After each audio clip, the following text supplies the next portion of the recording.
No, I know. He never came back to you. He never came back to you. You should have.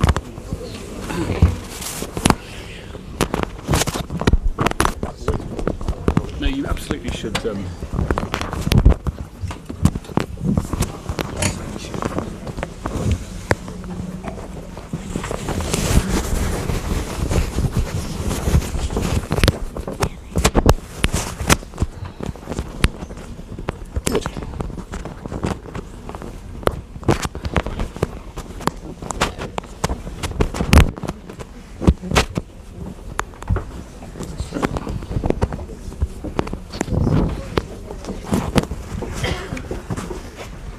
I'll hold it up. I'll introduce it right at the beginning. Good evening, everybody. Happy New Year and welcome to our first event of 2016. In a second, I'm going to hand you over to David Loyne, who's going to chair tonight's discussion. David's a journalist, author, and was recently the BBC correspondent in Afghanistan. Just recently back from there. Before I do that, if I can ask you quickly to switch your phones to silent. And when it comes to questions, if you can wait for the microphone, because we are streaming tonight's event live on our YouTube channel. So over to David. Millicent, thank you very much and welcome to the first Wednesday of 2016, and it's 12th night, traditionally the time when we put away the Christmas decorations and get back to normal. And getting back to normal this year means getting back to an intractable problem with so many different tentacles in it. And we have on the panel, on the platform tonight, a panel of, I hope, illuminating guests who will be able to look into some of the challenges, and I don't think we expect to reach any conclusions tonight.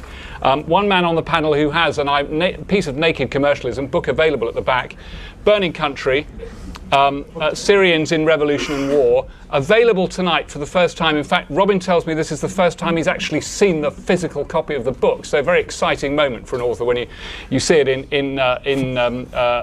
print, and it's available at the back of the room at the end tonight. And I would just mention separately one other event that I'm also partially involved in, but there's if you have never seen physically the boats that refugees are coming across the water to Greece in, there is one hanging as part of an art installation in St James's Church, Piccadilly, and it's pretty small dinghy, and when you see it and you realise that 62 people survived this very difficult crossing. It's a rather wonderful art installation by an artist called Arabella Dorman, and next Wednesday night, the 13th, there is at 6:30 in St James's Church, Piccadilly, Arabella will be on a panel talking about this rather extraordinary installation, and I fully recommend anyone who's interested in this just to see it and see the authentic thing for the first time that we are challenged by with the refugee crisis that we are facing. So it is an old problem that we're facing in 2016, but we'll try and find tonight some fresh solutions. Just to very quickly go through some of the things that we know are the issue around Daesh, ISIS, and the problems in the region. The refugee crisis itself, something that challenged Europe in completely new ways last year. A war without any obvious allies. Britain is suddenly engaged now in a bombing campaign again in a country where there is no easy answer. There's no one to put in power that Britain would think that they would like to. And of course it's a war that for the first time has involved NATO and Russia directly in the shooting down of a Russian plane.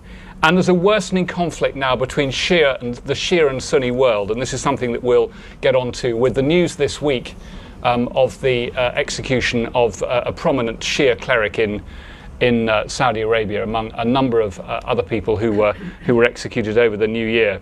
There may, of course, be an upside to all of these issues.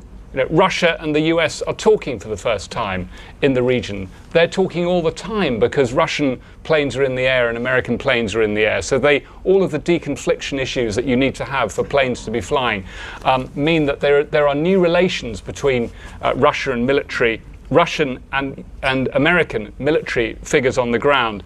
Iran and Saudi Arabia are talking together about how to deal with Syria. So it's not all intractable. The talking process, and we certainly will talk about this tonight, is something that may ultimately yield fruit.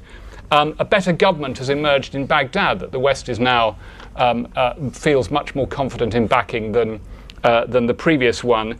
And Israel, for once, is not right at the centre of the Middle Eastern problem. So you have another whole regional issue which is happening, which Israel is a bit part player in, having for so many years been the focus of so much attention in the Middle East. There is also, of course, the intriguing British political story in this. You know, why did David Cameron need to engage in sending just a couple more warplanes to bomb Syria? Well, of course, it split the Labour Party rather successfully, and he's continuing to reap political dividends for that. Cynical moi.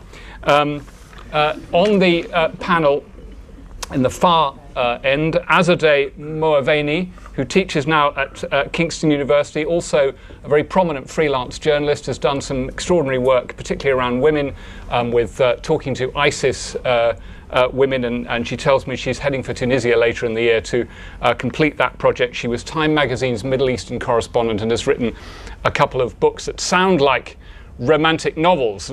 Half of the title sounds like a romantic novel until you get to the other half of the title, Lipstick Jihad and Honeymooners in Tehran, both of which describe her own life as someone who comes from an Iranian family and then went back to Iran to look at it. Sitting next to Azadeh, Shiraz Maher, an expert in de-radicalisation at the International Centre for the Study of Radicalisation at King's College, was nearly late tonight because he's just getting the final edition of his next book to the printers. So, and you'll be back, I'm sure, to talk about it when it comes out, Shiraz. Robin, I've already bigged up with his book, which I'm sure you'll all buy at the end. Robin Yassin Kassab, journalist and author of the novel The Road from Damascus and the Burning Country book, which has just come out, and Richard Spencer, the Middle Eastern editor of the Daily and Sunday Telegraph, who has reported right across the region and has been one of the people who has been right into the region itself, into Aleppo in particular, when Jabhat al-Nusra split to give birth to Daesh, the new movement that we're facing. I want to start with Robin. We were talking beforehand, Robin, about Daesh IS, and you said perhaps we're obsessed with the wrong enemy. What did you mean by that? Well, I think Daesh is an enemy, but it's a symptom rather than a cause. You know, if you want to look at it's a multifaceted problem. Obviously, there's Daesh in Syria, there's Daesh in Iraq, and then there's the effects of Daesh and the recruitment of people to Daesh in the West and throughout the Arab world and in Chechnya and Russia and elsewhere. It's a symptom. Daesh in Syria is a symptom of President Assad's war against his own people, who a significant proportion of whom came out in 2011, 2012 in a revolution for democracy. Well, first they were asking just for reforms, but then when he responded with extreme violence, they started asking for a change of regime, for a complete revolution. He responded to that with extreme violence. He released jihadists from prison at the same time that he was a lot of jihadists who went on to join Daesh, Jabhat al-Nusra, and other all Syrian groups, which we might get onto later, like Jaish al-Islam and Ahrar al-Sham. He released the leaderships of these people from prison, Salafists who he had facilitated their passage to Iraq during the American occupation. When they came back, he put them back in prison, and then he released them at the beginning of the revolution, at the same time that he was rounding up the non-violent activists for assassination by torture. So he was deliberately radicalising his own opposition. He provoked a civil war because he knew that he couldn't survive a reform process. He needed to terrify his Alawite minority base that this is not about democracy, it's about Islamism. He needed also to terrify the West and commentators in the West, and he's been very successful. So here we are tonight discussing what to do about the enemy Daesh, and not what to do about the man who has killed 95% of the dead people in Syria over the last 5 years, Bashar al-Assad, the man that 70% of the refugees in Europe say that they're escaping from. We're not talking about that. In fact, the Russians, and I think it's a great, I'm guessing I'm going too far now, but I think it's a great, this is the middle of our conversation, but I think it's a great shame that people think it's good that the Americans and the Russians are talking now about how to work out their bombing raids, and you do here and you do there. You do the Syrian opposition and we'll do Daesh. It's a disaster what Russia is doing in Syria. It's taking us much further away from any peace process. It's intensifying and expanding the war, and I think we should. We will come on to that. We will come on to that in a minute. But just on the emergence of Daesh itself, there is this other group, Jabhat al-Nusra. Now, you believe that they're ultimately potentially a bigger global threat than Daesh. We're pretty frightened of Daesh at the moment. Why should we be frightened of them? Daesh and Nusra are the two, if you like, two branches of Al-Qaeda. They follow different traditions, but they, if you can use that word, which split. They're both very intelligent in very different ways, and they're both following a power program in very different ways. I think that Daesh, by making enemies of everybody, will be defeated.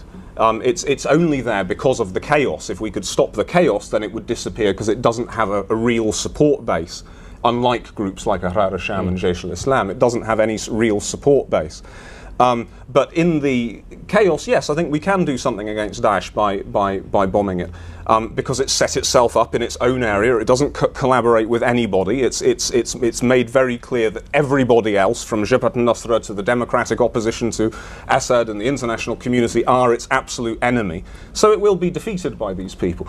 Nusra is taking what, in the long term, I think will be a much more intelligent path, which is it's exploiting the way that the Syrian people have been abandoned by the world to this terrible fate.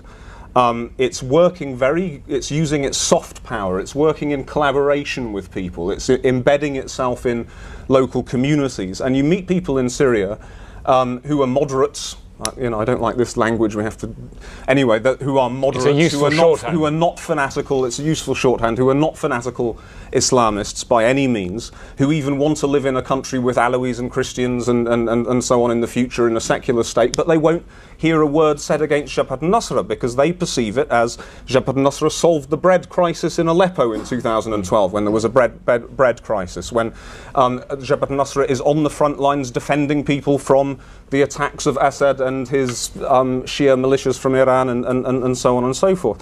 So although there is a lot of resistance still amongst the Syrian people to Jabhat al-Nusra, it's following a much more intelligent path. It's not attacking the West now, but it's very clear that what it's trying to do is to build a base on the Eastern Mediterranean from which, in the future, when it's in a strong position, when it's part of Syrian society and can't be turfed out, then it will attack the West and elsewhere. Richard, you were there in Aleppo when this happened, when Daesh emerged. And did Daesh just look like a sort of a temporary problem then, with this Jabhat al-Nusra as potentially the bigger ultimate threat? No, I think right from the beginning, you could tell that this was a big thing. And you know, when you talk about a split, it was, you know, who was splitting from whom. I mean, Jabhat al-Nusra basically declared independence from ISIS, Islamic State, from Baghdadi, basically, and then you know, Zawahiri, the paramount leader of Al Qaeda, had to decide which one he went with, and he went with Jabhat al-Nusra. But by that time, you know, they had large amounts of territory. They already had.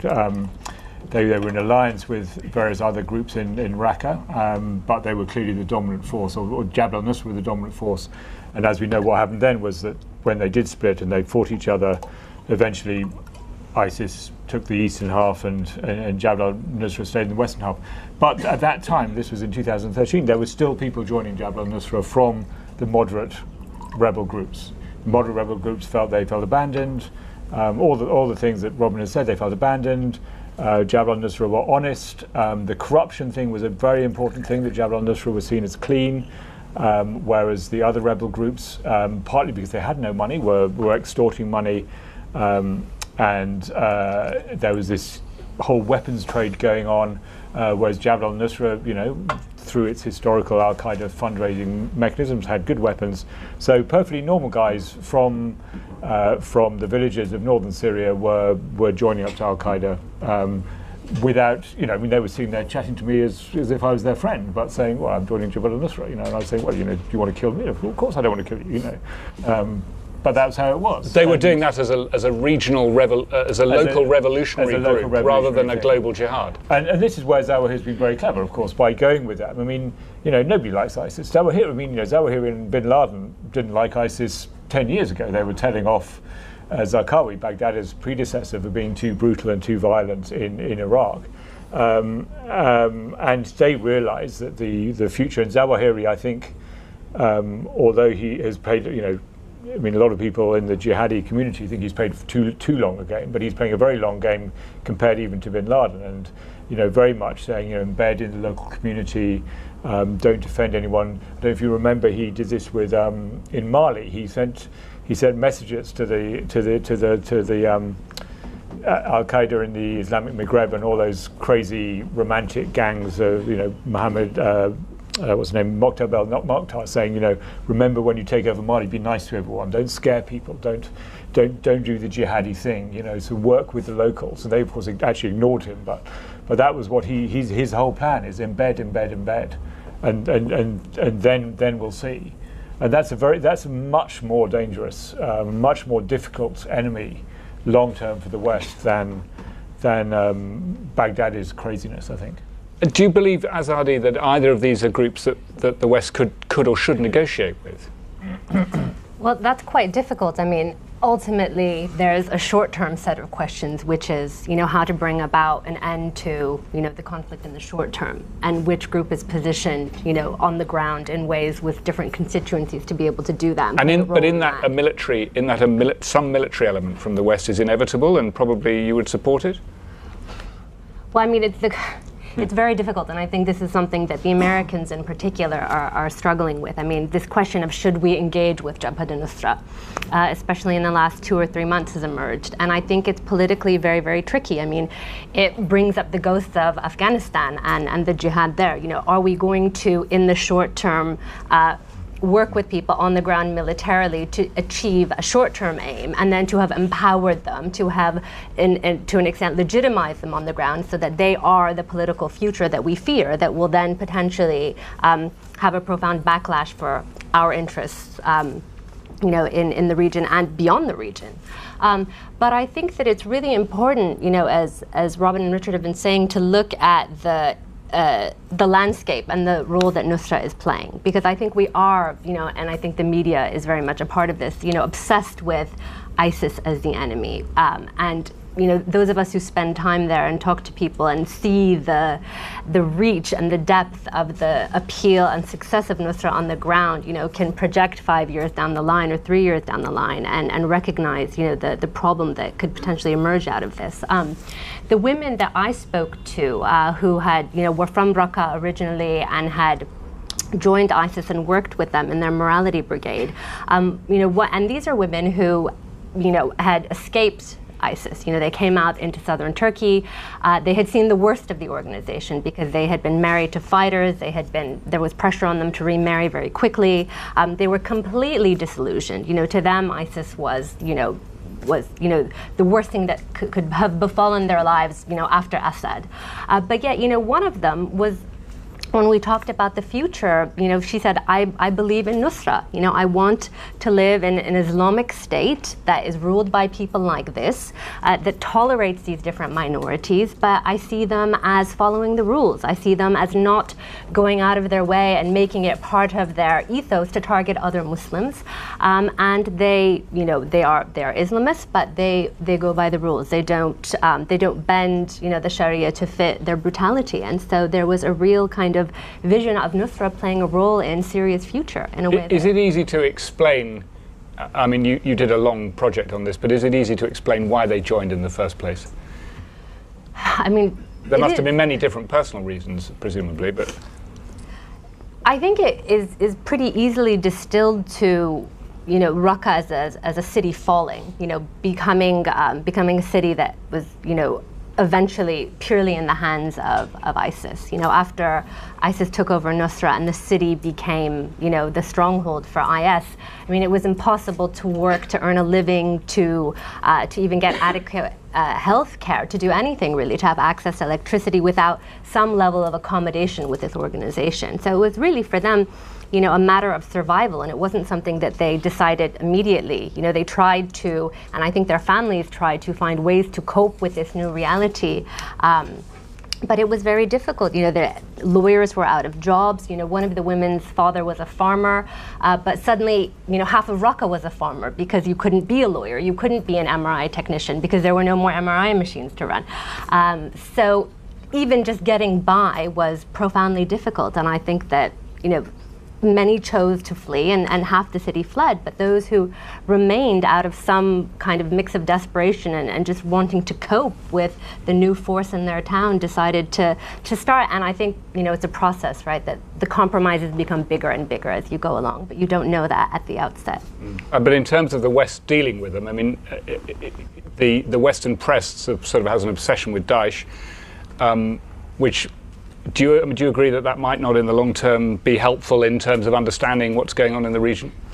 Absolutely. I mean, I think that, you know, as Robin said at the beginning, I think that Daesh or IS or whatever we want to call them, you know, is a manifestation of a set of geopolitical realities that are fraught, long-standing, and will require attention. I mean, the sectarian, you know, the use of sectarianism by both Saudi Arabia and Iran, of course, you know, this is the big regional dynamic, and I'm sure we'll get to that. But I mean, that is what creates and has created, together with, you know, Bashar and his brutal kind of put down of the uprising, this vacuum in which this kind of jihadism has flourished. So I think the big picture is, you know, Bashar and the forces in the region that, you know, benefit and flourish from, you know, assisting him, or in the case of Saudi, you know, using sectarianism to oppose him. Shiraz, do you think that Jabhat al-Nusra has the same traction in the West, among the same appeal to young Muslims who are for whatever reasons, we'll come back into more detail in this later, disenfranchised from Western society? Do they have the same appeal as IS? Well, they have an appeal in the West amongst older people who have traditionally supported jihadist causes in the past. So those individuals who were sort of heavily invested in the sort of post 9/11 conflicts, Afghanistan, Iraq, who were sort of, you could say, quiet supporters of Al-Qaeda, who felt Al-Qaeda had a point, and cheered on particularly their campaign in Iraq after 2003. They still have a degree, I think, if they're sort of looking at this ideologically at least, of support and sympathy for Jabhat al-Nusra because it's Al-Qaeda. And as a result of that, they are on that side of the divide in terms of their opposition to Islamic State and what it's doing out in the eastern parts of the country. But it's very interesting that Jabhat al-Nusra never called itself Al-Qaeda in Syria. This actually came out as a result of the split with ISIS and Baghdadi saying, you know, these guys are AQ. And the reality of that is Al-Qaeda realized and has learned, both what Robin and Richard have been saying really has been this fact that Al-Qaeda over the last 15 years has been on an incredibly steep learning curve. They've learnt far more about warfare, insurgency, human terrains than we have, frankly. And that's why, to put it very bluntly, they're winning. That's why they're winning. So even if you look at the small trove... They're winning tactically on the ground. They're winning tactically, but actually... But they're also winning in the heads of... They're winning hearts and minds. They're winning politically. In Syria. Of Muslims in the West as well? Well, Muslims in the West is a different point here, because let's look at the reality of what will transpire. Whenever an eventual negotiated settlement takes place in Syria at some stage, Jabhat al-Nusra probably won't be at that table. I don't believe they will be there. But as Robin pointed out, they are embedded, they are working so closely with so many other groups on the ground that when Ahrar al-Sham goes to the table, it will indirectly represent, of course, opinions from Jabhat al-Nusra and secure a part of the deal for them. So that's been the real triumph of the movement and its activity there. They're not using, if you saw Jolani's interview, they've been told not to use Syria as a sort of launch pad for attacks in Europe. Now that's, you know, I think if he'd been allowed to continue the answer, we said for now, because it's expedient not to do that, because it allows them not only to win favor amongst the people, but look at the messaging that Jabhat al-Nusra puts out in the region to Arabs and Muslims. They say, look, we always told you that we weren't extremists. We always told you we followed the moderate and middle path. If you want to see what crazy it looks like, look at ISIS. Right? We're the sort of good guys here. And we've heard all the points about them not being corrupt, about them resolving problems. I look at a lot at the theology of jihadist movements, particularly the Salafi jihadi sort of sphere of activity. And what's really interesting is if you look at some of the more recent interviews that have come out with Sharia officials from Jabhat al-Nusra about why they're not doing certain things, why they don't implement the hudud in all the areas. It has happened in certain cases, but these are the Islamic punishments.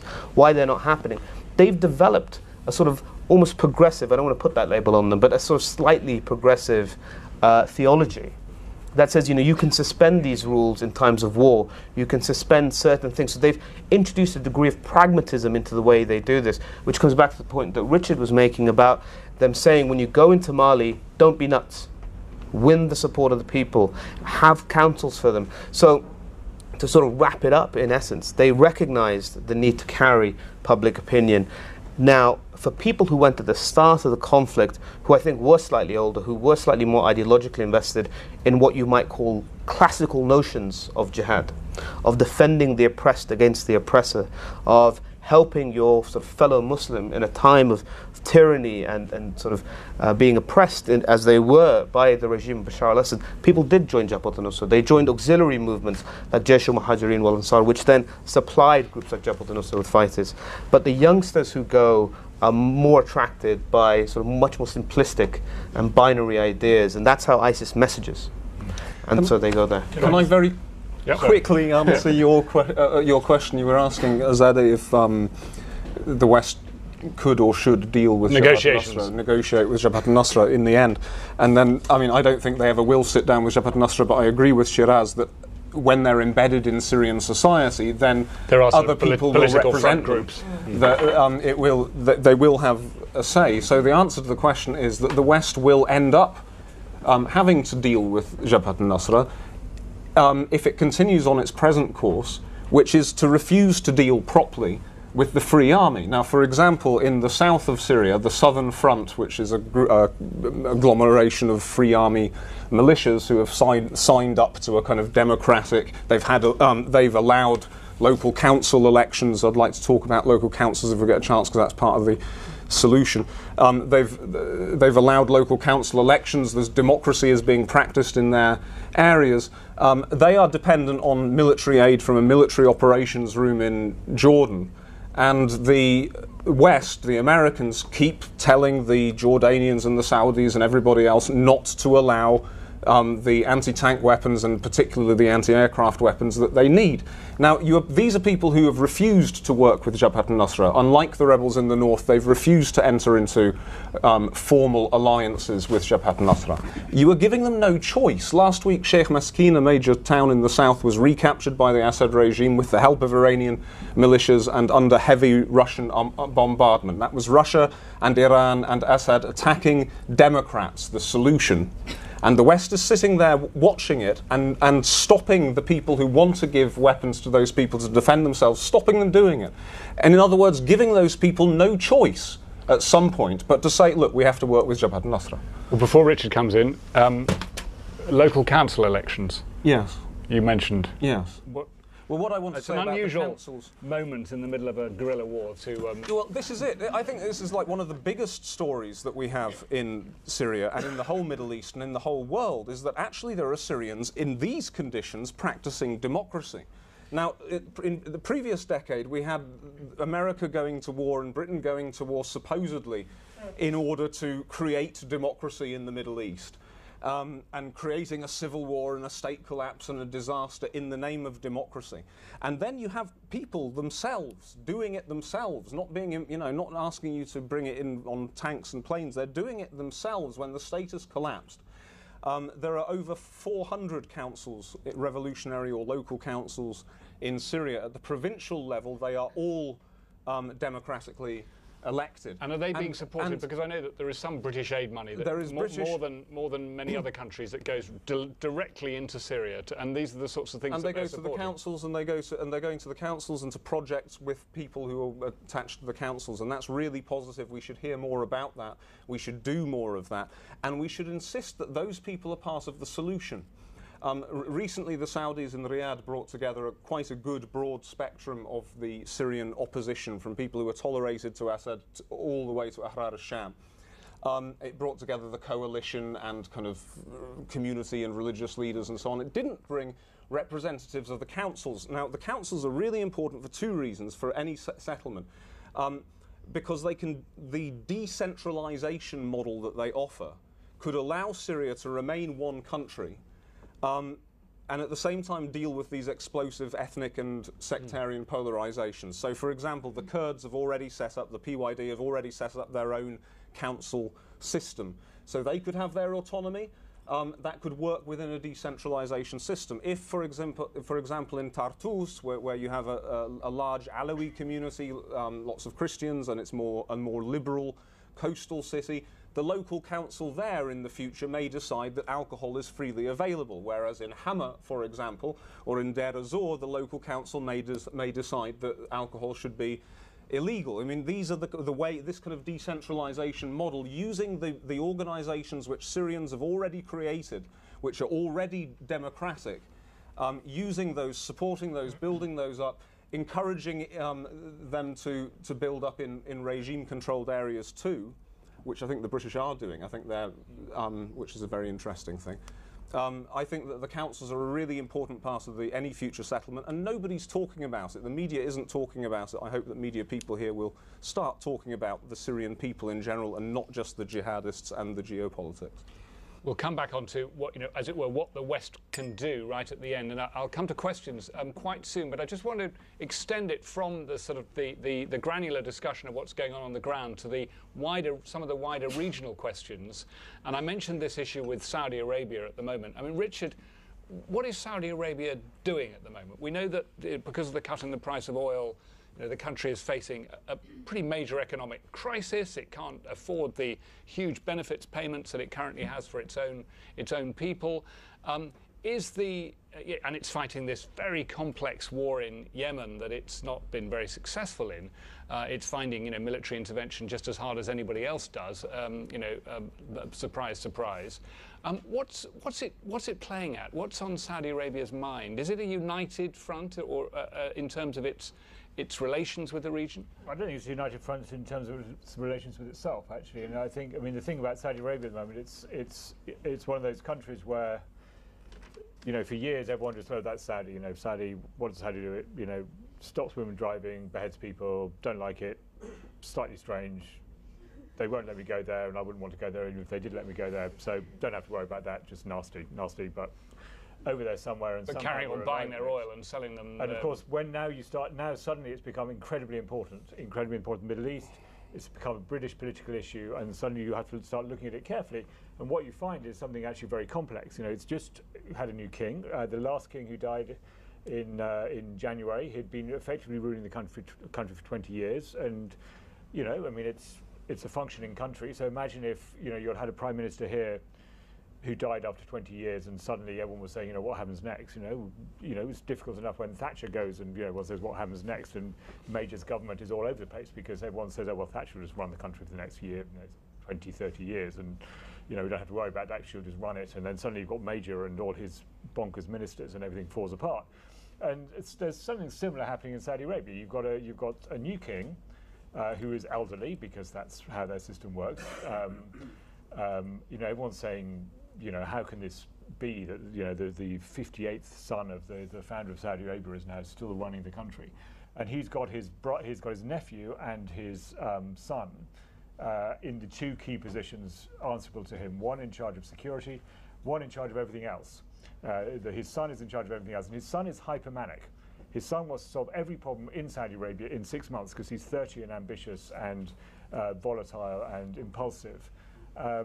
And so he suddenly decides, let's take out Iran and Russia and fracking, all that by cutting the oil price. Let's, sort out Yemen once and for all. Let's do all these things. And meanwhile, there's a power struggle between him and his uncle, who's in charge of security, and it's probably the uncle who said, all this talk about reform, which the young son is encouraging, talking about getting the youth of Saudi Arabia involved in politics and somehow. And the uncle, who's sitting there, who's from the single most conservative branch of the royal family, is sitting there sort of not on your nelly, and it's him who suddenly says, right, we're going to show the world, and we're going to execute 47 people just to show the world that we are not giving in, and if we are going to do reform, we are not going to fall into the trap of all reformist regimes all through history, is that the minute you reform is when you're weakest and when you get overthrown, which is the historical pattern. He's saying if you're going to reform, everybody who can oppose us is going to be dead. Blunt as that. This is not a subtle part of the world. Saudi Arabia, it has subtlety within it, but it knows that its messaging cannot be subtle because that is not what people expect from it. So that's what's happening there. So if you were looking at what's happening in Syria and Iraq as ultimately a big sort of Sunni Shia split, that it's really just that's the big issue.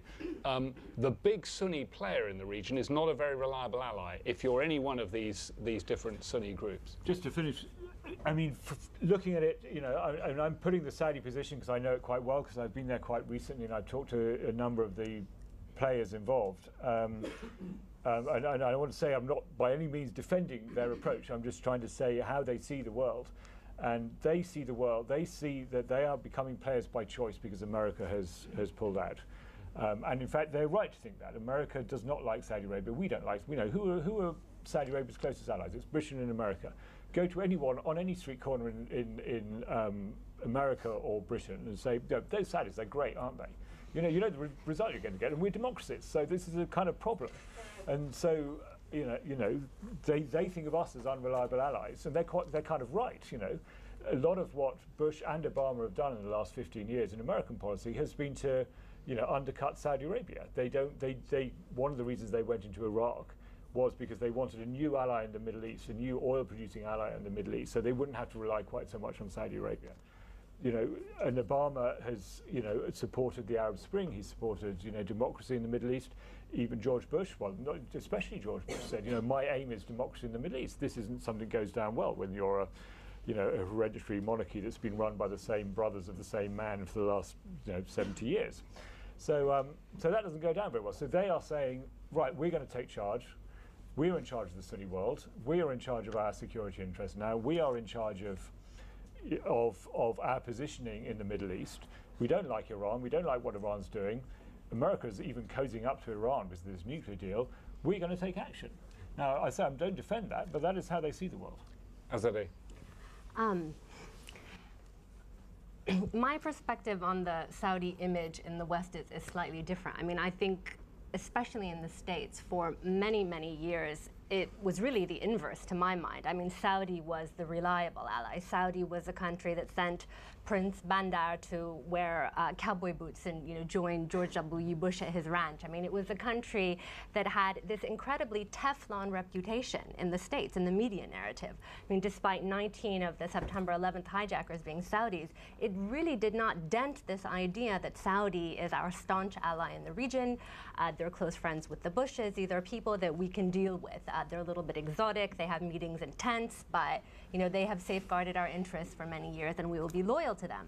Whereas it was Iran that had, and has had all throughout, elections where women can drive. That's had a nominal constitution that was, the boogeyman. The country that executed everyone, and where women were, in burqas and. So to me, it's been something of the inverse for much of the last 15 years. And it's really only in the last perhaps year or two that is shifting a little bit, that you have open discussions, in editorial pages about the reliability of Saudi as an ally, and to what extent it's, it makes sense to keep Iran permanently at a distance in order not to upset the Saudis. And I think that, the big, of course, we think about it, and I think it's talked about in the media, again, because it's convenient and I think digestible, the Sunni-Shia rivalry, but I think at the heart, it's clearly, a battle for influence between Saudi Arabia and Iran. But those two are the big Sunni Shia powers in the region. Absolutely. I mean, do you think there's a danger that we're cozying up too much to Iran, that might strengthen Assad's hand, which is very much something that Robin was suggesting? I mean, I don't think that the question of, I think cozying up to Iran is miscasting it a little bit. I think the aim, especially for the United States, has been to forestall Iran being able to weaponize its nuclear program. So, I mean, we were here just, I think, 2 months ago talking about this. I mean, I think the Saudis perpetually hyperventilate at Iran's perceived ambitions and imperial aspirations in the region, and not to discount at all what the Iranians are doing in the ground in Syria.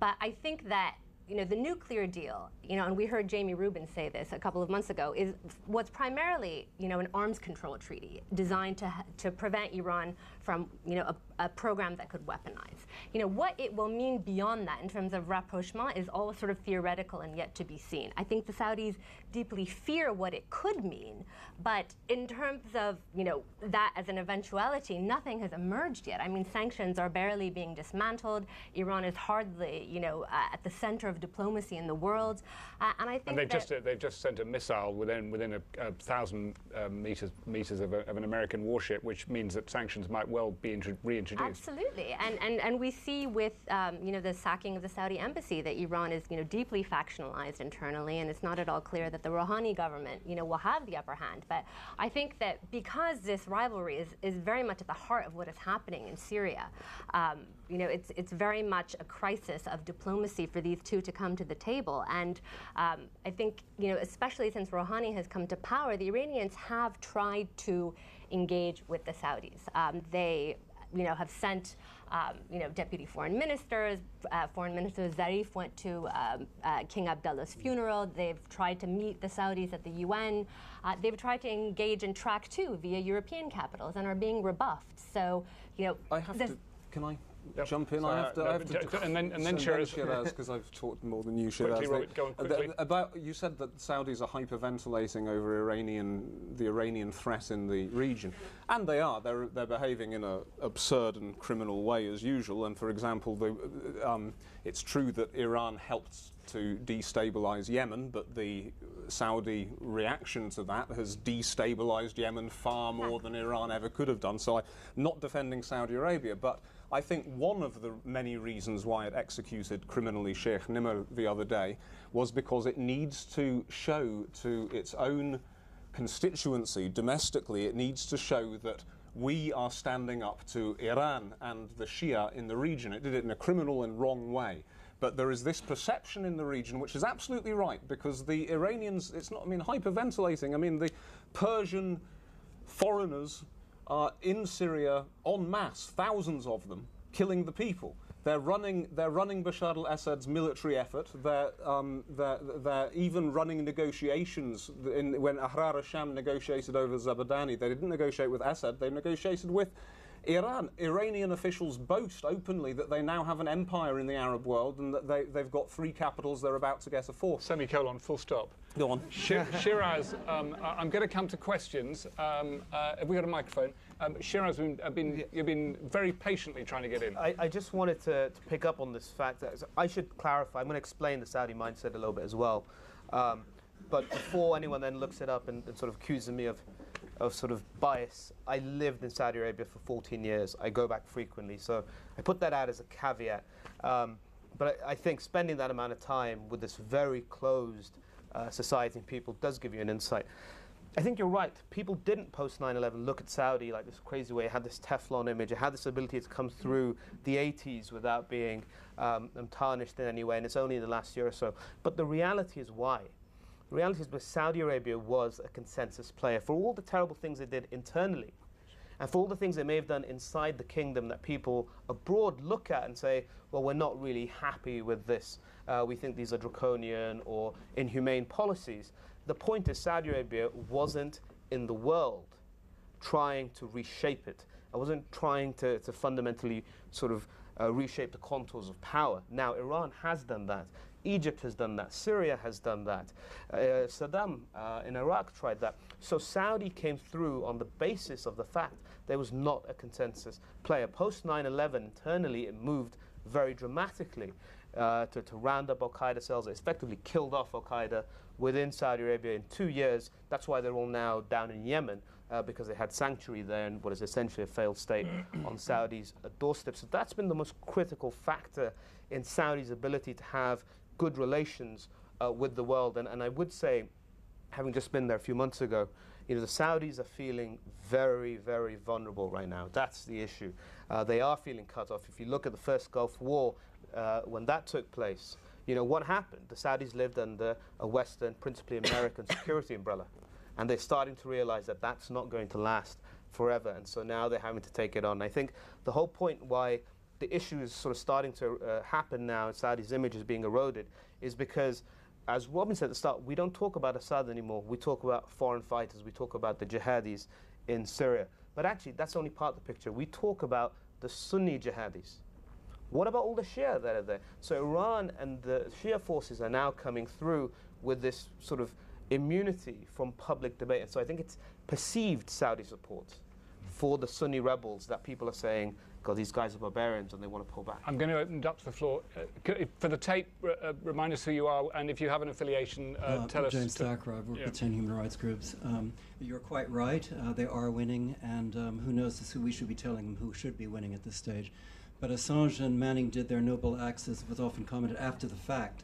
And though you say the Americans are sort of equivocating on this, John Allen was down in Chatham House a month and a half ago saying the Americans are in Iraq and that they're not going to be allowed to win. They can't win because if they do, the Gulf states will collapse. And their special forces, we have General Michael Nagata now, and I gather from the questions that were being asked on Chatham House rules, they're also in Syria.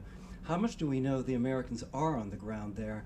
The pilots in some of these planes being flown out of the Gulf, so there's high tech. It's been bought by the Saudis, but some of the pilots, some of the equipment is actually run by Americans.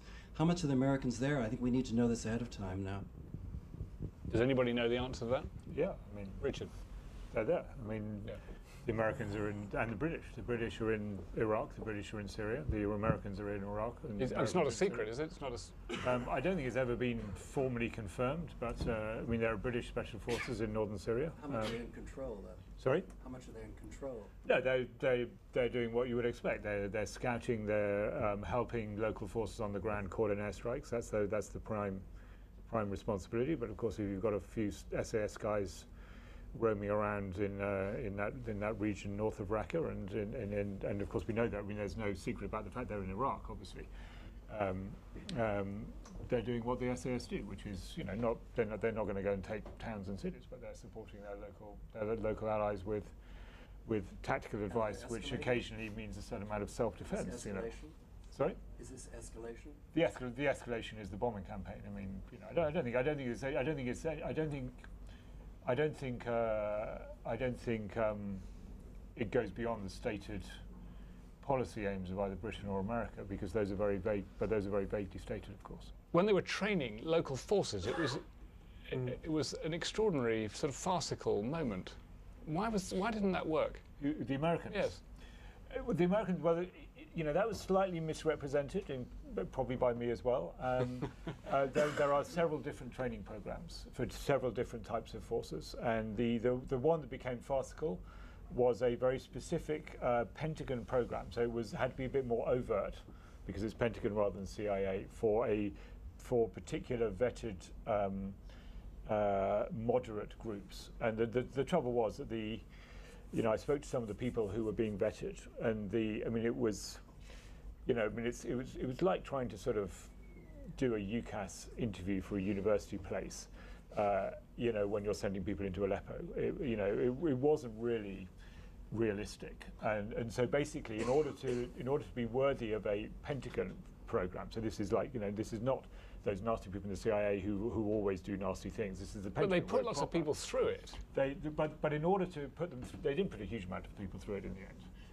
They wanted to put a lot of people through it. They only put a few dozen through it now, probably a few hundred through it in the end. But in order to be on the Pentagon program, you had to sign so many boxes saying you weren't an Islamist. You basically had to sort of say you were an atheist and got drunk every night. And of course, then And you had to pledge not to fight Assad. And you had to pledge not to fight Assad. Of course, that was the completely ridiculous thing. And so the end result was, they just found whoever was drunk every night, and they went and got them. I'm exaggerating for effect, but it was such a ludicrous program. But other programs are going on. The CIA are still involved with British and other Middle Eastern power support, training rebels, particularly from the Southern Front that Robin was talking about. Probably not as comprehensively or as efficiently as I guess Robin would hope, but that program is still going on.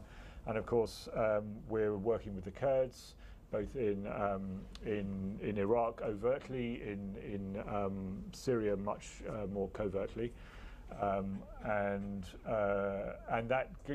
it is, of course, it's an extended program. I mean, in Iraq, you literally have British and American special forces going around the battlefront, saying to their local partners, this is what you should be doing, and we're now going to go back to our base. You tell us when you see a jihadi, give us his coordinates on your. They have these amazing sort of like walkie-talkie things. Give us a call and we'll send in an airstrike. And, you can actually go and see that happening. There's one right at the back here, and then you. Saeed Bardar, no affiliation. In terms of the rise of the ISIS, I just wanted to put a level of thinking forward that a lot of people believe in, and that's that Assad was in no way responsible for the rise of ISIS. It was the failed Western policy of bombing and removing secularist dictators, and by doing that, we provided a power vacuum for groups like ISIS, which is a spawn of Al-Qaeda from Iraq, to move in there. No, we transferred power from central government into mosques. So we have disenfranchised young people going to mosques, no central government to control them, and we see the rise of ISIS. So as so much as we claim that the rise is blamed by the powers and the government which is over there, I think we should actually look at ourselves. And so this goes back to 2003 and the Iraq War, and as the prime cause of the emergence of well, it can be both at once. Yeah. No, and therefore the question is, shouldn't we therefore commit now troops on the ground to actually get rid of the problem? But we don't want to do it, and we highlighted about the problem that Iran is creating. Iran is just putting boots in the ground where the fail is Western to do. Russia is doing the same. By the way, can I just say... There was a time when the Americans had 150,000 troops on the ground in Iraq, of course, and it didn't succeed. Absolutely. So to sit here and to claim that the problem is Iran, it's not Iran. The problem is not Syria. The problem is that we created the environment for ISIS to rise. We've got to get rid of them now. We've got to put the boots into the ground. We don't want to do it. Somebody else is doing it for us. That's why Americans and the Russians are working. But the Iranians and the Russians aren't doing it for us, because 80% of Russian strikes have fallen on the people that drove Assad out of their areas in 2014. 80% drove ISIS out of their areas. It's the anti-ISIS opposition that successfully removed ISIS from its areas. Those are the people that the Russians are bombing. And the Iranians are on the front lines, sometimes against ISIS, sometimes against, not very often, sometimes against Jabhat al-Nusra, but also against Democrats, against the Free Army, against the Syrian population. And this is making the problem much worse. So I completely agree with you that the American occupation and invasion of Iraq was an absolute disaster. And you can go back, not doing anything in 1991, when they'd already destroyed the Iraqi state infrastructure and the Iraqi army, and yet they gave Saddam Hussein permission to use his helicopter gunships to put down the uprising in the south of Iraq in 1991. I think that's a better parallel with what's happening today in Syria than the 2003 parallel. We can blame all of these things. We don't need to say it's either America or Iran. We can recognise that every state is playing a filthy game. We don't need to take sides. Campism is not going to help us get anywhere. We have to say that both Saudi Arabia and Iran are playing a filthy sectarian game, and they're doing it for the same reason, because they don't want the people in their countries asking serious questions about how can we be free and dignified. They want them worrying about Sunni and Shia instead. Just here. No affiliation. Just collectively... Could you give us your name? Luke Douglas Hume. Just collectively, do the panel agree that Assad is going to go, and if so, when? Robin, you've spoken very strongly against Assad. What do you think of that? I'd certainly like to see Assad go. I've been calling for him to go since 2011. The reality of it is this is a really intractable conflict now. Assad has outmaneuvered everyone. Like I said, we've lost who's won? Well, there have been multiple victors, and Bashar al-Assad is one of them. And this actually touches upon your point, sir, as well. You know, Bashar al-Assad, from the start of this uprising, from the start of brutalizing these people, went out and killed the secularists, the Democrats, in order to allow the jihadist fan to grow so that he could say to the world, look, it's a binary choice between me and them. Unfortunately, that's exactly where we are. I mean, I've sat on so many of these panels where we talk about ISIS, we talk about the jihadis, but in the middle we forget the Syrian people. The average Syrian who is suffering, who is dying, who is starving to death.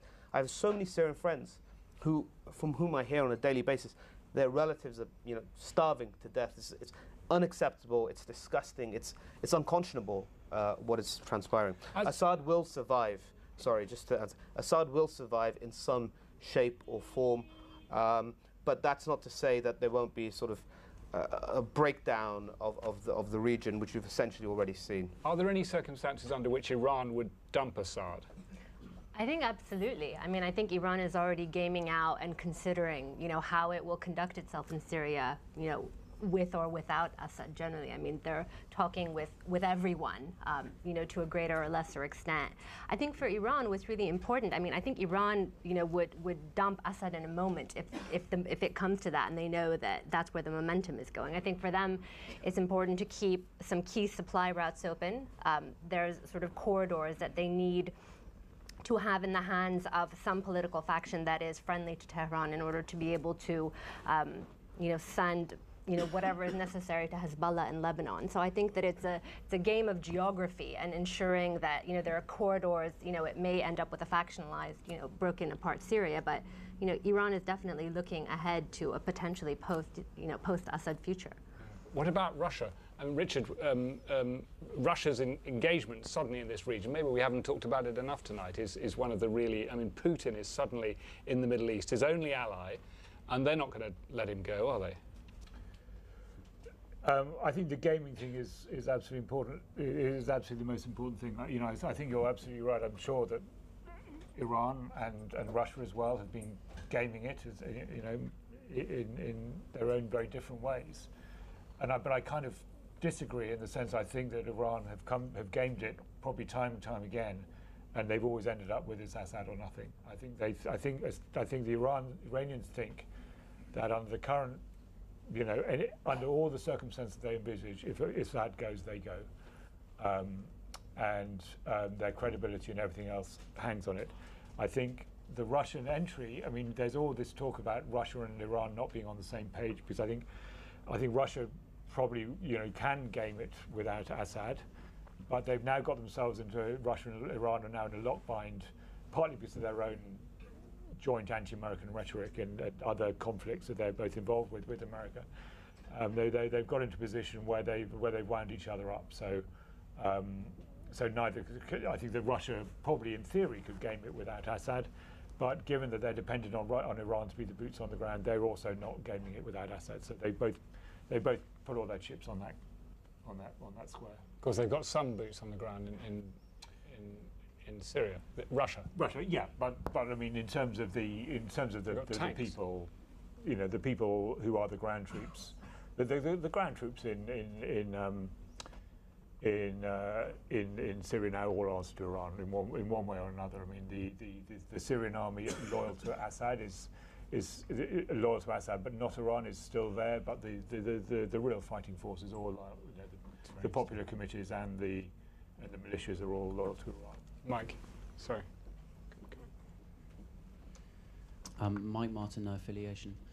What's the Middle East going to look like? Well, I should say he wrote a very good book about Helmand and knows about and is very opposed to intervention in these countries and knows about intervention in Afghanistan, and therefore it comes with some experience. Available from Amazon and all good bookshops. I should say the MOD tried to ban it, which immediately spiked sales. But anyway, Mike. It's actually going to charity, so David, I'm not giving you a cut for that despicable plug.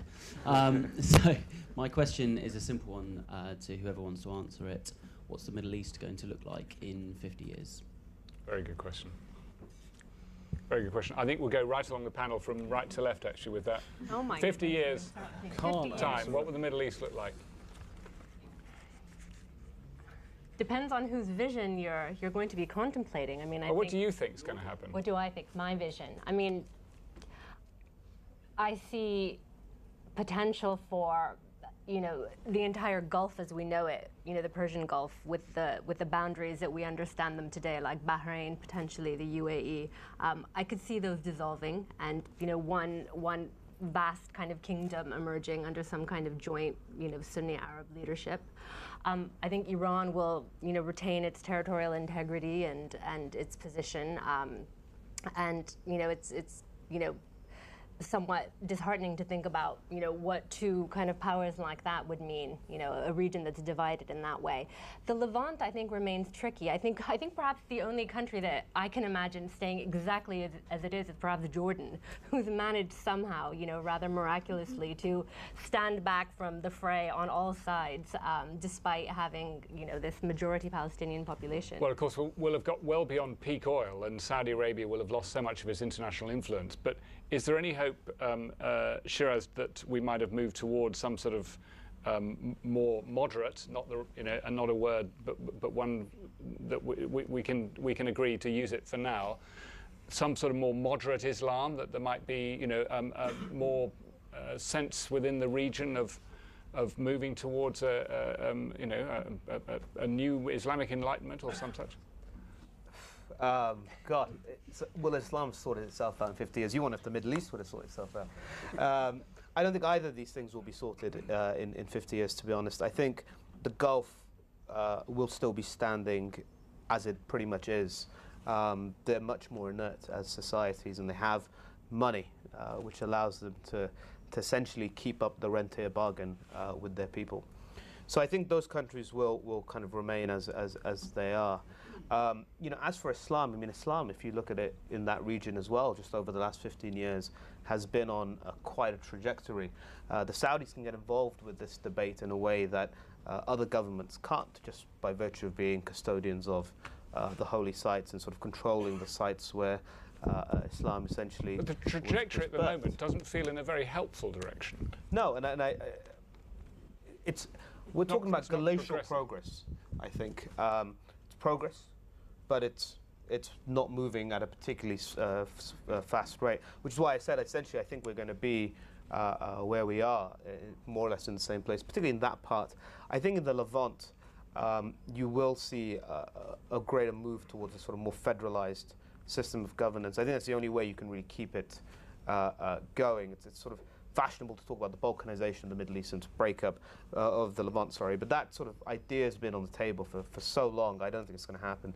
I think there'll be some kind of federalized, as Robin's been saying, these sort of local councils going on down in the south. Well, this is already moving towards a sort of sense of decentralization, towards greater autonomy, and the only way you could keep a country like Syria together now, I think, is like that. Perhaps what's going to be much more interesting to watch, and I don't have a view on it, is North Africa and what happens there, particularly Egypt and Libya.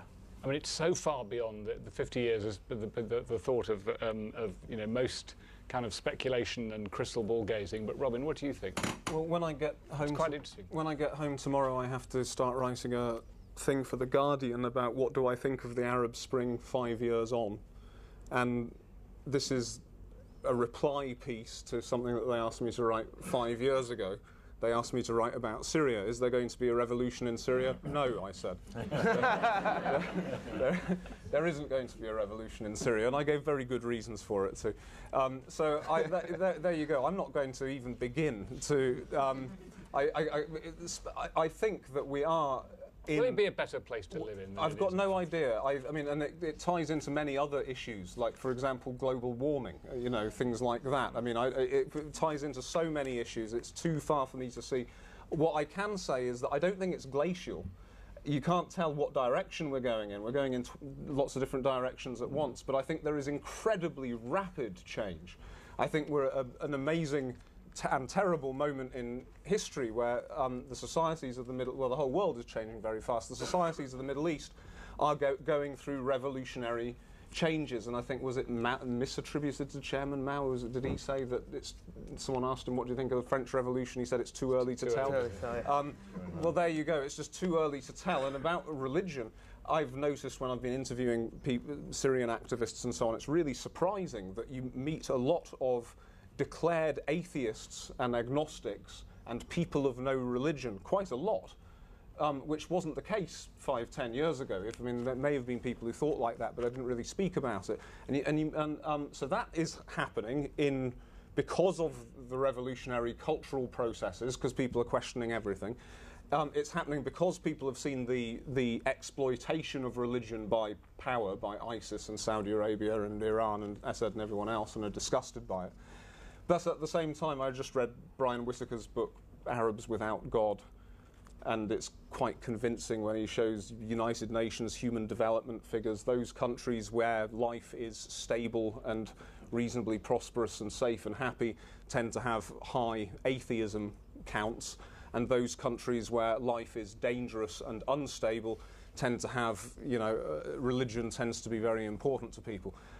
That's not surprising, and I think that the Middle East, certainly in the coming decade, is going through a period of intensifying chaos and terror, and in the short term I would imagine that would increase the religious feeling of people. Richard, it's very much the sort of question, actually, I can imagine the editor of a newspaper like The Telegraph asking at this time of year, because you're desperate to fill those pages between Christmas and New Year when nothing very much is happening, so the editorial comment comes, so what's going to happen in 50 years in the Middle East then? And what would you say to that editor? Sod off. Happy Christmas. But actually, no. I mean, it's a fun game. I mean, the obvious answer, of course, is we don't know what Britain's going to look like in 50 years. I mean, it's an important question, right? I mean, we don't know what Britain's going to look like in 50 years' time. I mean, I don't think many people think it'll look, constitutionally like it looks today. So to talk about the Middle East, I think in terms of that 20, 30 year thing. I mean, I'm totally with Shiraz. I think it'll be.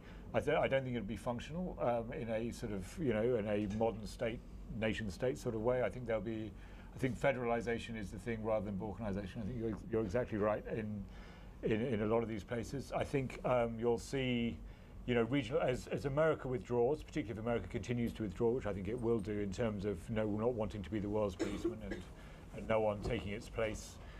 You'll see these regional powers, so you'll have Saudi and its client states. And you've come from China before. I mean, China, of course. And I think China is the model. I mean, China almost openly wants to recreate that model of international relations where you have regional powers and their client states. It's almost openly saying that, and I think that's the direction it's heading. The two questions are one, over 50 years, is that sustainable? Is the Chinese model actually sustainable for China, let alone for Saudi Arabia and Iran and Russia very much? Russia, I was just been reading a book about Russia and China, and it just brings it home to you that China says that this is its model, but other countries simply don't do it as well as China's ever done it, and China hasn't always done it very well, as we know, in the last 100 years. So the state security apparatus, the whole idea of the tribute, regional, throwing your weight around, all backed up by internal state security apparatuses. I think in a way, what we've seen in the last 5 years, that model doesn't work. The technology is getting out of hand, and going back to the gentleman over there who talked about Assad not being to blame for Islamic State. I mean, that's simply not true. I mean they are. I mean, to say that they're the other two sides of the same coin. I mean, it's. They both of their methodologies basically come from the state security complex methodology introduced from the Soviet Union in 1920, spread via Islamism, via all the Islamist organizations that followed Leninist models into Al Qaeda, into ISIS, and as we know, ISIS is a mixture of Baathists encouraged by in Iraq, encouraged by Assad's Mukhabarat, who cooperated openly with ISIS in 2008, 2009, 2010. I mean, it's but the question is, can that model sustain itself? And of course, I hope it doesn't, and I hope that model collapses. Can't promise it will, but what then takes its place in 50 years' time? Who knows? Sure. I'd like to make one more thing. And I really like Robin's point about the changing social attitudes, and I have a sort of joke answer, which I actually do give to my editors. I say, Riyadh will be the capital of the gay world. It's almost open. You go to Riyadh, and people are almost being openly gay in Riyadh. Raqqa, even under ISIS rule, there were feminists. There were feminists and environmentalists. There was I was in Raqqa after Jabal al-Nusra took it over. There was an environmental group doing guerrilla gardening around Raqqa. Under ISIS, it wasn't ISIS then. This was still under Jabal. It was just as the split was happening. There were these environmental groups going around planting vegetables in motorway reservation, central reservations. These ideas are changing incredibly quickly. The whole idea thing, and that's of course what's going on in the Middle East. What's the Arab Spring is about, is stopping these ideas, and hopefully there is these positive trends which may suddenly take us all by surprise. On human beings, extraordinary. Plant cabbages in the middle of an Islamist revolution. Shiraz, one very quick 50-year thought. It was just that if you'd asked that question at the start of the 20th century in Europe, look what we did over the course of the first 50 years to ourselves here. So I think what we're seeing right now in the Middle East is a process, and there's going to be a tremendous degree of suffering. There's going to be a lot of loss of life. It's going to be as pointless as the conflicts were in Europe. The First World War is sort of very reminiscent on the streets of Syria today. It's attritional, it's pointless, but it's a process through which the Arabs will have to go through. We're going to close quite soon. I'm going to take some more questions in a moment, starting with you, sir, right at the front. But before I do, I just want to ask the panel about British policy. Move this right back to home. So what, Britain is now involved in bombing a second country in the region. And I will actually start again with, the Daily Telegraph editorial meeting at the beginning of 2016. What would you advise the British? Where would you advise the British government to put its policy now?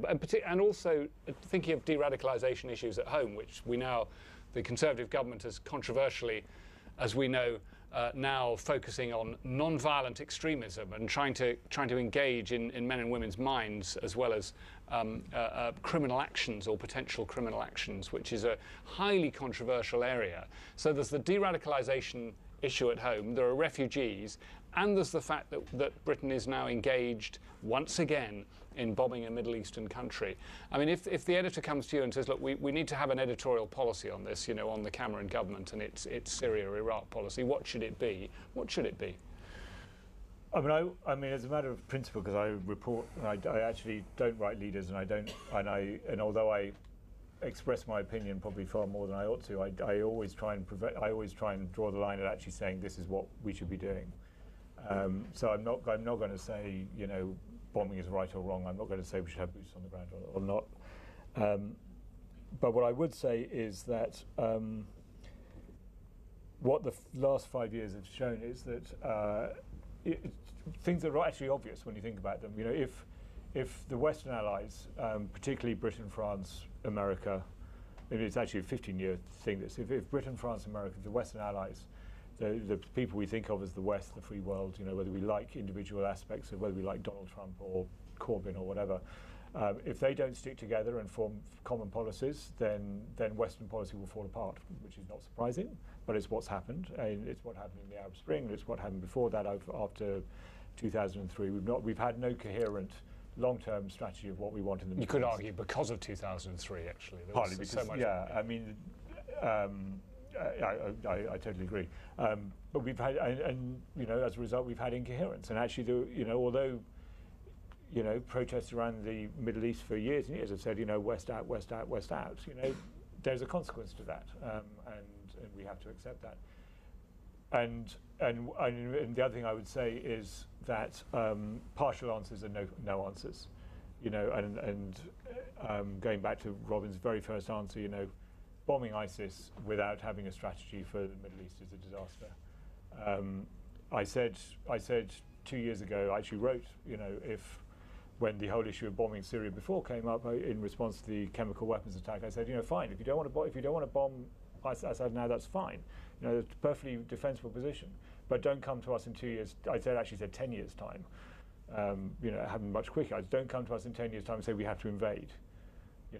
You either say, right, the Middle East is none of our business, and you accept all the consequences, including 9/11s, including all that sort of stuff, or you try and have a strategy that's coherent. That involves, if you're going to use military force, say, right, this is how we're going to use it, these are the terms we're going to use it, and this is the overall policy in which we're going to use it. You don't just sort of say, something nasty happened, they beheaded a couple of journalists, we have to go and bomb that town. You know, that doesn't make any sense. Robin, I mean, obviously, your first answer would be that all policymakers should read Burning Country, but that'll solve everything by itself. As well as, in fact, if you just buy 10 copies each tonight, as well as thousands of people will see that. What should British policy be now in 2016? Well, we should have a policy. Which we don't have at the moment. I agree completely with what you were saying. I don't know if it was just to mess up the Labour Party, but it's gestural politics. It's what happened in Paris was awful, so we have to have a debate in Parliament, and then Britain has to be seen to be doing something. But what it's actually, I mean, I'm not against bombing ISIS, because I think that, as I said earlier, I think that tactically on the ground, if it's done in coordination with local groups, you can actually defeat them to some extent. You can keep them hemmed in. You can have an effect on them, but you have the danger of creating martyrs and encouraging the narrative. You're offering them the perfect narrative. That, you know, look, here's what they're saying to the Syrian people now. Is like everybody and everything is bombing you. Everybody. The Russian Orthodox Christians are joined together with the Western Christians who are with the Jews, and there are Shia Muslims on Assad's front lines. You are being attacked by all the religions of the world. You were stupid enough in 2011 to rise up in the name of these words that they've taught you from the West, like freedom and democracy, which mean nothing. But now you've learnt that whatever language you came out with, however peaceful you were, you're being attacked by everybody from the West and the East because you're Sunni Muslims. Now, of course, I don't agree with that, but that sounds rather convincing when you're in Syria being bombed. The British, actually, I don't think they are killing many civilians, if any, because their strikes so far really have been precision strikes. They've been on oil fields south of Deir ez-Zor, and where no people are anyway. The Americans have hit ISIS. They've also hit other groups which aren't ISIS, not just Nusra. People on the ground, a lot of Syrians now are experts in that's a Russian plane, that's an American one, that's a French one, but a lot of them aren't. And as far as they're concerned, the whole world is bombing the hell out of them. The only person that isn't being bombed in Syria is the man responsible for 95% of the casualties. He's still free to share the skies with the Russians and the Americans. Shiraz, on British policy, the de-radicalisation agenda at home, do you think it's going to work? I just want to say one quick thing about the bombing, because I want to break rank. I think we were right to bomb Islamic State. I support that for the simple reason that, actually, I think you just touched on it, Robin. We are being very precise about who we're taking out there, and this idea that if we're going into to bomb Islamic State, that there has to be, you know, a solution to the Syrian conflict. There is no solution. We are not going to fix Syria, so we need to pull all of this out and say what is the objective in fighting ISIS. ISIS is a counter-terrorism problem as far as we're concerned. Syria is a much bigger problem, one that we're not going to fix. But they're a counter-terrorism problem. So I think the Prime Minister was right to drone individuals there who are plotting attacks in our country, who are trying to kill our citizens and attack our public events. It's right that if we have intelligence that we go in and do that, rather than to outsource our national security to the United States. We're becoming like the Saudis. We're going to live under an American security umbrella. That's not right, I don't believe. So it's right to hit Islamic State, and it's also morally right to hit them. This is a movement that, if it had the capability, would outperform the worst successes of the Assad regime. It just so happened that they don't have that capability. But if any of you watched today that report on Sky News, I mean, that is staggering. The idea that Islamic State won't perpetrate an atrocity in Europe that is comparable to 9/11 is a misnomer. It will happen. It's an inevitability. So this is happening. So we need to be proactive in working against ISIS now in order to prevent this. Now, turning to domestic policy and the PREVENT program. PREVENT has now operated for more than a decade. It's had hundreds of millions of pounds invested in this. And there's been a whole industry around it that has used a lot of really interesting words about building capacity in Muslim communities, about resilience. And frankly, these are as hollow as the words freedom and democracy might be to a member of ISIS. As soon as the big test of PREVENT came, which was the Syrian crisis, PREVENT failed. Hundreds of British Muslims got up and went to participate in that conflict. And not just men, an sort of paralleled number of women got up and went. And then we had this third phase most recently, which is so staggering, that entire families got up and went. 3 generations of an entire family from Bedfordshire just get up and go. So what should we do about it? I think the government needs to accept that Prevent has failed. It needs to essentially find a new way. Now, it's something I've given a lot of thought to. I don't have all the solutions. So I'm not going to say yet what I think, but I am working on it. If we could all reconvene in a few weeks, then I'll sort of share my thoughts. Azadeh, what should British policy be in the region? Well, British policy in the region, I mean, we've talked about this at length. I mean, I disagree with Shiraz. I think that if bombing IS on the ground was going to alter, the military operational dynamic, that would be one thing. But when it is not doing that in a significant way, I think that what we lose, in terms of the narrative and the perceptions of what we're doing, continually bombing a region. The same people who, the women I spoke to, who went out and protested against Assad, they were, the first people out on the streets in Raqqa protesting, saying we want the fall of the regime. They said the West abandoned us. They didn't even pay attention to us. That was their perception of how their uprising was received in the West. So the attention only comes 4 years in with bombs. And to me, whatever kind of 3 or 4 precision drone strikes against, someone who might be targeting, I think that's compelling what you're saying.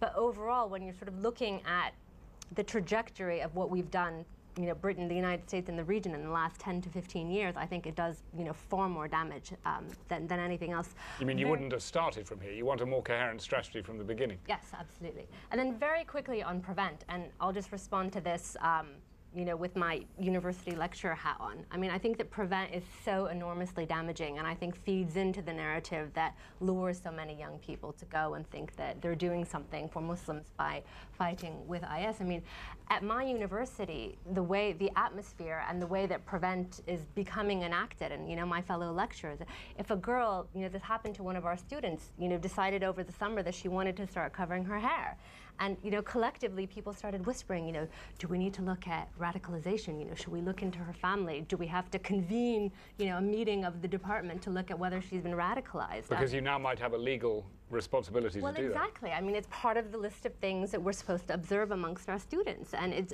essentially puts us in the position of interpreting any kind of move towards religiosity, interpreting that as a move towards criminalization, and then being in a position of having to inform on our students. I think it's worth saying, though, that there are stakeholders within the community who are trying to misrepresent as well what Prevent stands for. The problem is they are winning that misrepresentation.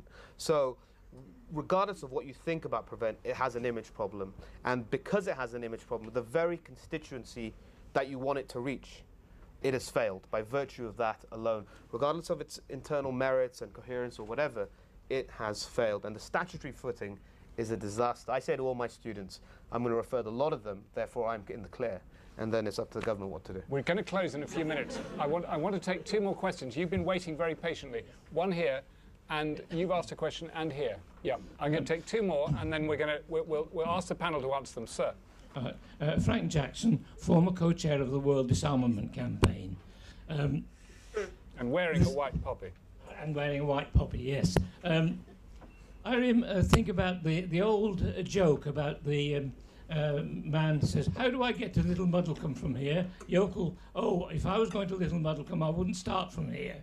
And likewise, how you're going to achieve peace and stability in the Middle East, I wouldn't be starting from here. Now, of course, that's not very helpful in the immediate situation. But nevertheless, if you go back and look at the history of how you got the many missteps that have been made, then that should help to illuminate what you can do at the present time. And I haven't got time to go into a lot of detail, but I certainly believe that there is no military solution to any of these problems. In fact, talking about 50 years, the human race is beset with a whole range of literally existential problems over that period of time, and the question of what we do for the Middle East is only a tiny part of it. And the all these problems have no military solutions. What they do need is cooperation at every level, from the individual to the global. So I would certainly start by stopping the bombing by everybody. I disagree with the panel members who think that it can achieve something in the short term, maybe, but I don't even want to kill Abu Bakr al-Baghdadi. I'd like to see him and brought to justice. I don't want to kill him, or still less all the thousands of misguided young people. So what would your question to the panel be? Well, no, I'm making a comment rather than a specific question. No, it's a passionate Yes, appeal for peace. Yeah. Well, I think basically I've made my point that we really must. Just one last point. Well, I do agree with Robin is about the local government, and that's where we ought to be putting efforts into, rather than killing people, whoever they are. Well, and we are. British taxes are going to fund programmes, I know, that assist in local government in Syria. So, yeah, last question, and then we'll round up from the panel. Well, there's one just next to you. Go on, then. Because we haven't heard one woman from the floor yet, so you go on. That's a quick question. One country that's not been mentioned yet is Turkey. So, yeah, sorted. So, thwarted. So maybe some comments on that. Let her ask the question. It's just I wanted to ask your opinions on the significance of Turkey. We've talked about Saudi Arabia, Iran, Russia, and this is all bearing in mind all the accusations that have been levelled at Turkey with regards to both its indirect support of Daesh and the Kurds, how they're treating the Kurds who are fighting. And of course, a haven of hundreds of thousands of refugees as well. You know, with an unwilling host in many ways. If we could just round, I mean, I'm hesitate to try and round up the whole debate, but round up perhaps with a thought about Turkey and a sense of, you know, not Mike's 50 years, but a sense of how this year is going to look in the region right along the panel. Perhaps I'll start with you, Azadi. I mean, you know, you've seen a lot of this from very close up. We haven't talked about Turkey. Very, you know, fair point. How should we look at trying to bring Turkey back in so that they're not potentially supporting IS or on the wrong side on refugees, as it were? And that may be the wrong way of putting it. I mean, I think that the Turkish position and the question of Turkey, and I can't believe we went the whole evening without talking about Turkey. That's absolutely true. Is you know, it's an extraordinarily intricate conflict to begin with. The Turkish position is even more so in that, you know, it has its Kurdish problem, which it has reignited after a couple of years. It has this long, porous border that it's seeking to manage, you know, sometimes more effectively than others. It is, you know, very, very vested in you know, opposing what Iran is doing in the region as well. I think for Turkey, and the time that I spent down there in southern Turkey, what really struck me was that despite, you know, this being such a fraught border, life seemed to go on very naturally. I mean, commerce was enacted, people went back and forth. It didn't seem necessarily like a militarized zone. I mean, Turks were doing business, people from the other side were going in. So in a way, kind of life continues, and, you know, it's not the kind of sealed off, you know, militarized kind of zone that we think of from afar. So I think Turkey is trying to, you know, keep some sort of, you know, normality in the south of the south of its country, but at the same time, you know, with the Kurdish issue, it becomes enormously complicated how they're going to handle that. You know, I think that the refugee problem as well is the way that we've got to go in with Turkey. I mean, they house, I don't know what the estimates are now, 2 but million. 2 million, an enormous number of refugees. And in order for Turkey, I mean, Turkey, unlike Lebanon, for example, a country that genuinely risks being destabilized by the number of refugees that it's taking, Turkey can take that on, but it needs assistance, and that's certainly something that has got to be part of the political discussion with Turkey. You know, how to bring Turkey around, how to encourage Turkey to police that border more effectively. I mean, I think there's a certain degree of chaos as well. When I was down there, you know, I was on a flight going down to the south, and we weren't taking off for an hour, and everyone was wondering what's going on, and it turned out that because Turkey was deploying, this was right after that big flare-up in the summer. Turkey was trying to deploy so many of its military down to the south that they had loaded hard weapons into the cargo of a civilian flight. So we had to sit there on the tarmac. They took, the weapons off the flight, and we went on. And about four rows of very disgruntled-looking Turkish military officers got off the plane. So, I mean, I think that the Turks are trying to handle an enormously complicated situation and are stuck right in the middle of it. Shiraz, I wonder if you could just focus on the pacifist point. I mean, you were the strongest proponent on the platform for Britain being involved in engaging in bombing another Middle Eastern country. I mean, is it really a good idea? Well, the language is important here. Bombing another Middle Eastern country. We're not bombing another Middle Eastern country. We are bombing Islamic State. It was different in Iraq in 2003. We were engaged in the process of regime change. We're bombing oil fields. We're bombing Islamic State. Well, we're trying to hurt Islamic State by virtue of doing that. We're not trying to enact David Cameron said one of the reasons why Britain would get involved is we've got these very tiny little precision weapons. It made them sound very friendly. And then the first night, there's £500 paid-weight bombs being dropped on oil fields. No, and even sorry to jump in, but even the anti-IS group, Raqqa is being silently slaughtered. I mean, their Twitter feed just reads, we're being bombed tonight. Raqqa is being bombed. I mean, they perceive it. They've talked about cultural centers, all sorts of places that are not necessarily military targets. I mean, that was going on before we got involved. Let's be clear. Look, and I don't think we should be engaging in symbolic bombing as sort of, response to Paris, but in the well-known cases where we've done it, even before the vote in Parliament when David Cameron authorised the RAF to go in and drone these individuals, that's on the basis of specific information. I would challenge anyone to tell me that was a wrong thing to do. So we have to be. Well, there's this idea that they should be brought to justice. We've got the SAS there. They can. Well, so I respect very much your principle and your point, but if I may say respectfully, I just don't regard it as being practical to bring someone like Baghdadi to justice. I don't see the reality of how we'll be capable of doing that. The same thing with the individuals who we droned from our own country who were in the middle of Raqqa. How do we anticipate arresting them? You're saying the caliphate will win. Who's saying that, sorry? That's what you're saying. If we can't bring al-Baghdadi to justice, it means the caliphate will only be strengthened by what we're doing.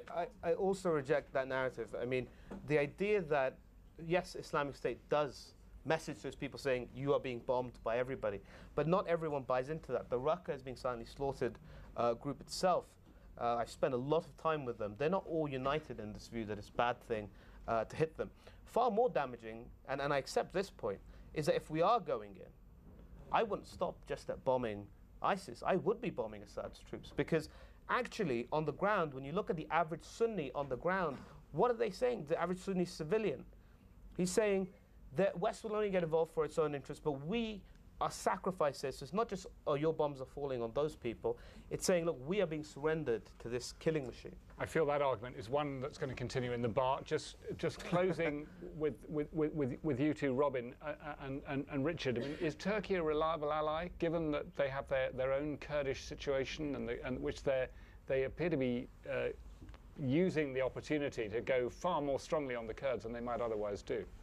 Is it a reliable ally? That's too complicated a question. I have to imagine myself as a British politician, which I can't do.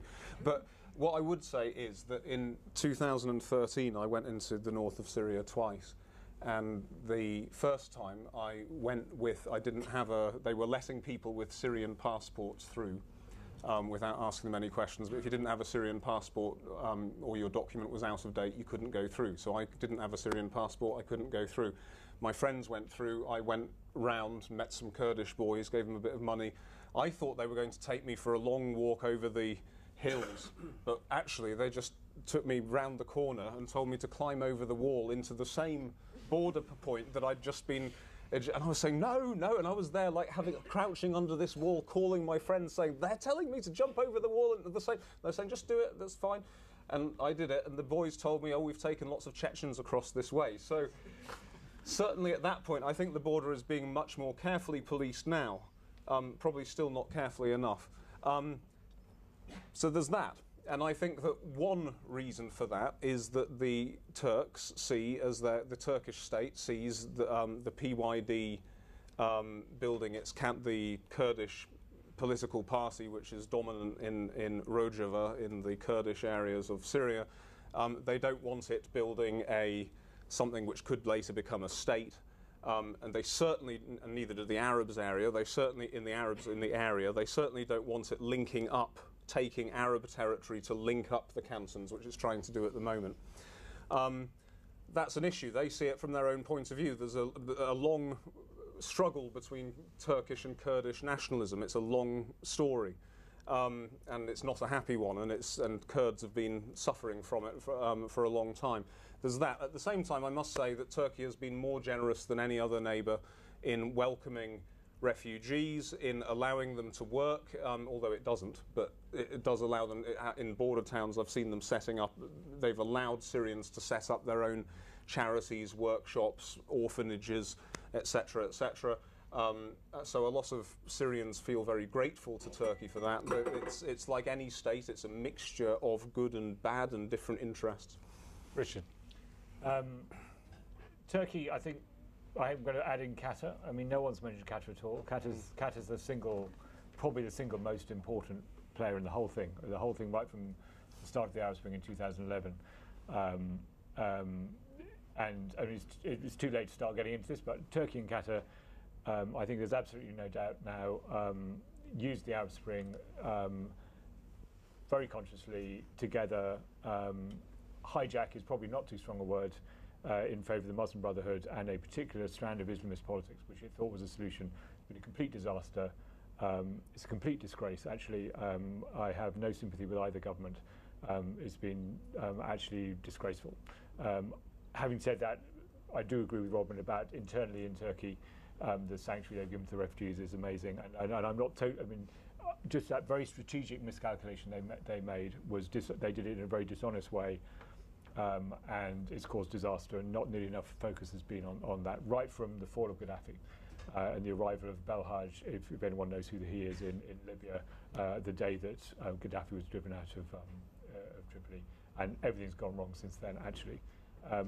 Too late to start on. I'd like to come back to Frank. I mean, on a totally different note. Local councils. I was going to say this when Robin was speaking about them earlier. Just set this in context. Local councils, great. Britain has been supporting local councils in Syria. As Robin said, long term, this has to be the solution. But local councils without military involvement, what happened? I was in both Aleppo and Raqqa in May 2013, and I spoke to both the leaders of the local councils that have been set up in Aleppo and in rebel-held Aleppo and rebel-held Raqqa. And in Raqqa, this was they'd only just taken Raqqa, a couple of weeks before. So it was a very new thing. But aid was already getting into Raqqa. Germany was supplying Germany was supplying hospitals in Raqqa already through the local council. And Aleppo was a much bigger organisation. They actually had, I went to the council officers. I met the council leader. I met the guy who was in charge of rubbish collection. The German aid guy who was running German aid supplies. He had a bit of a joke going because he was constantly sending German rubbish trucks into Aleppo to deal with the rubbish problem. And he kept saying, please tell me if you see any rubbish trucks. What happened in both those places? 3 weeks after I met him, the local council leader in Raqqa was disappeared by ISIS, taken off the street one day, not seen again. What happened in Aleppo? Those council officers were bombed by Assad. They were bombed by Assad again, and again, and again. That was the target for him. I'm not having local democracy. He drove that local council out. ISIS then came and helped him because they then, they were still in Aleppo at the time. All that money was wasted. Well, it's probably not wasted, but very nice of Britain and Germany to send in aid trucks, send in supplies, send in rubbish trucks, fire engines, all the rest of it. It was all bombed to shreds. I mean, nice idea. But an anti-aircraft system in that context is much more useful than several £million of charity, because if the people could shoot those planes out of the sky, then they could do it themselves. Syrians are hard-working people who could quickly get the economy going and get their schools and hospitals going again, but they're being bombed horribly every day. We have to close with that thought. Robin Yassin Kassab, Richard Spencer, Shiraz Maher and Azadeh Moaveni, and this has been First Wednesday at Frontline, and thank you very much for coming.